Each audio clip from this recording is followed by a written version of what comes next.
Hi everyone, good morning. So just an update, I'm 52 years old now.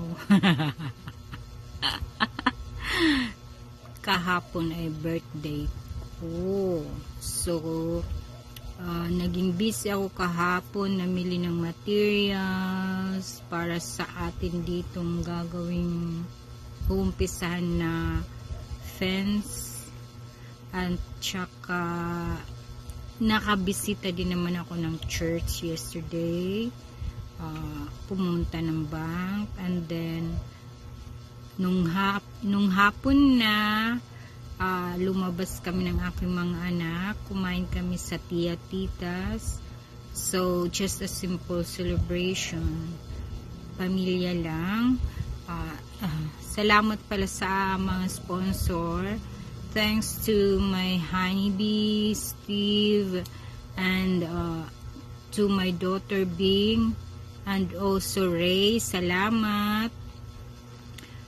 At sa mga anak ko na nandito, at kay Shasi, Nasi, at Sophia na lagi kong makasama.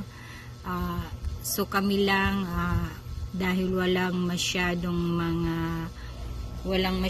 budget. Kaya yun lang, family lang.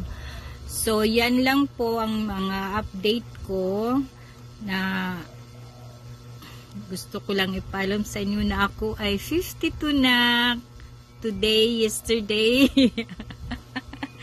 Getting old, pero yun lang ang buhay, ganito lang tayo. Talagang dadating ang panahon na tatanda.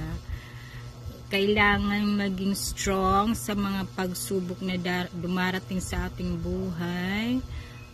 Always pray to God na hindi tayo sumuko sa buhay. Magpasalamat sa lahat ng mga natanggap at matatanggap pa. So yan po.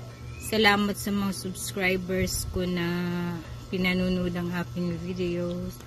I have 32 subscribers now.